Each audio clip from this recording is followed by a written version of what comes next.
Hello everyone and welcome to Buck's Garage. On today's episode I'm gonna tell you how I turned this bike into this and then I sold it to that guy. Intrigued? Well, get comfortable, I'm gonna tell you all about it.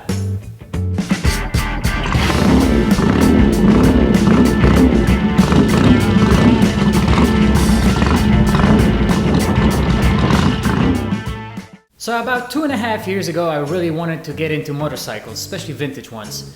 And I wasn't quite yet sure of my customization skills, so I figured I'd start small. So I scoured the interwebs for a project that I could work on, and what better platform than the almighty Honda with their perfect mini bike, the Z50, commonly known as the monkey bike. I mean, these bikes were huge when they first made it to the United States, and they still are because Honda actually re-released them just recently.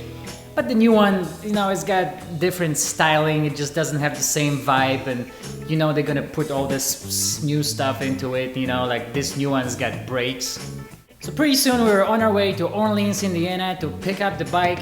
So we did, we brought it back, and here I was with this beautiful little bike and completely no idea how to work on it. All I cared about is that it was in a good mechanical condition, so I didn't have to mess with any of the internals. We're gonna put my spin on it, my flair, and all I knew for sure is that I was gonna put giant ape hangers on it and white wall tires, and that was the plan. I had the image in my head, I just had to get to it, right? I just go to different stores, I picked up some paint, I went to Walmart, it's all rattle cane, spray paint, nothing is professional here.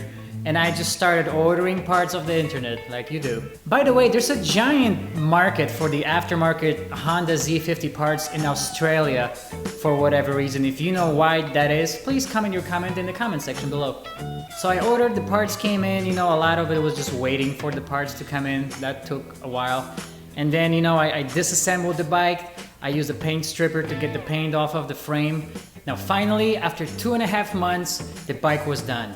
And I figured I'm gonna take it up to the track, to the Indianapolis 500, because I was volunteering there anyways the week leading up to the race. So I figured, hey, this is gonna be a great little bike to zip around the track, take some photos and have fun.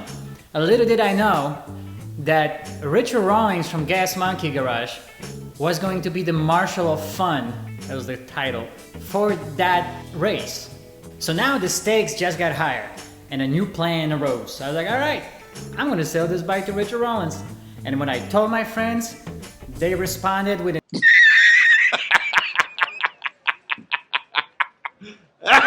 You serious? I don't like when people laugh at me, so I was gonna prove them wrong no matter what. I knew that Mike and Tony are going to be the first guys showing up because they were doing this whole episode with the first in line van when they were driving the van from Texas to Indy.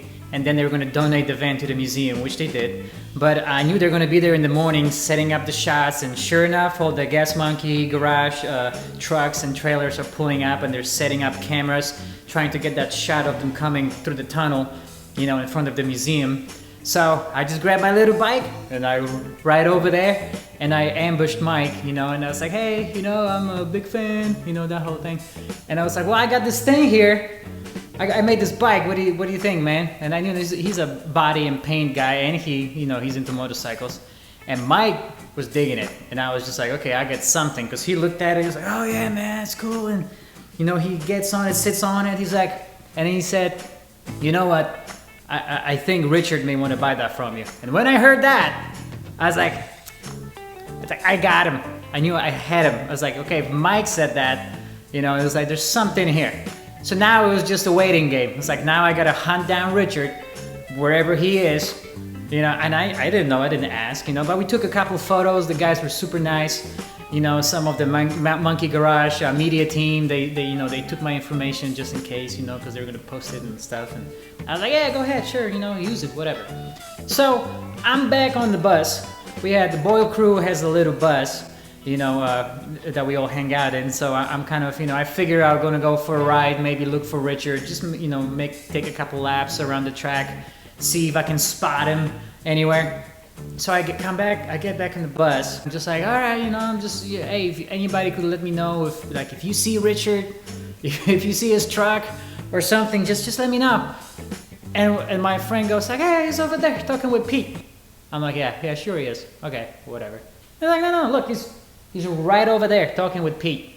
And I look through the window of the bus, and sure enough, there's Pete with Richard right in front of the museum. So I bolt out of the bus, I jump on the little bike ride, I kick it over, I give it gas, and it dies. I'm like, oh, come on, no, I check, it's like, okay, I got gas, I got spark, I got everything, let's go. It's like, don't do this now, and I kick it, give it gas, and it dies. And come on! So what happened is I was riding around, it was hot, and I had the choke on. I never, for whatever reason, I just left the choke on, so I was flooding it, you know, so I just, boom, I killed the choke, you know, I kick it, give it gas, I was like, okay, it's working, and I was like, so off I go, you know, to the front of the museum. I pull right behind Richard, and he's still talking to Pete. It's, by the way, it's like 8:07 a.m., okay? He's looking rough, and somebody told me they got in at like 2 in the morning. I don't know if they partied all night or they just drove all night, so he's got like no sleep, and everybody's talking to him. He's surrounded by people, you know, and there's me. So I come in from behind him, I just kind of walk in, you know, and me and Peter, we're wearing the jersey, the team shirts, so people were kind of like, okay, they're together, so it's all right, who's this kid? And it was, you know, I was, hey, Richard, hey, you know, it's me, hey, big fan. Hey, I got something to show you, man, I think you're gonna like it. He looks at this thing, goes, oh, man, that's fucking rad. Are you gonna give it to me? I'm like, I'm not gonna give it to you, dude. I'm gonna sell it to you. And immediately, just like on the show, he just went, all right, well, how much you're asking for it? I mean, immediately just business mode from like, yeah, cool, Richard, you know, Marshall of fun, having fun. It's just like, okay, we're talking money now, all right. So what you got? So, of course, he cut my legs off with the price. You know, we haggled for a little bit. And, you know, people were surrounded by people who was like, are you buying this, Richard? Hey, Richard, are you going to buy this? I'm like, yeah, he's buying it. Shut up. Let me talk. Like, all right, you know, and finally, you know, we got on the price. And he takes it on us for us. So like, well, let me take it for a spin, man. I'm like, all right. And he just takes off into the grassy knoll in front of the, you know, the museum. That's Richard Rawlings. He just bought my bike. Now I got slick tires on that thing. And, you know, there's no brakes. Where's the brake? That's the brake, and there you go. Okay, got it. And I'm like, holy crap, I'm gonna kill Richard Rawlings at the 500 in front of the museum. He's like, oh, okay, he's got it. He stopped it, you know, and so they took our photos, you know. It's pretty incredible. And if you're wondering about Richard, if he's like he is on the show in real life, yes, he's a professional businessman. There's fun where there's fun to be had, but there's business, and he takes care of business, you know. And he pulled out a wad of fresh, crisp $100 bills. It had to be like probably $5,000 something out of his pocket. It's 8:07 a.m. All right, so he already has that kind of cash on him. You gotta love the guy. He was super cool. Richard, if you're watching this, thank you for making my life. I mean, this story, I tell this story to people, they still, you know, we still can't believe it. I still can't believe it. You guys were all super cool. You're a great businessman. I love the show. I wish you luck in all your businesses. I hope the bike serves you well. You know, I don't know where it's at, but I know, you know, maybe you just signed the tank and flipped it for a couple grand. I don't even care, because I sold my very first bike to Richard Rawlings of Gas Monkey Garage. So I get to say that now. And by no means was that bike professionally done, by the way, if you're wondering. It's not, you know, it's just me having fun in a garage. Thank you so much for watching, everybody. I hope you enjoyed this crazy story of mine. I created Bugs Garage to just kind of share these crazy stories, some of my crazy mechanical adventures, whatever I work on, some projects. I got a couple bikes, as you can see. So I'll try to post something cool. If something cool takes place, you'll know about it. And make sure you subscribe and like this channel. And just follow all my other crazy adventures. I'll keep you up to date. Thank you so much. Have a great day. And I'll talk to you later.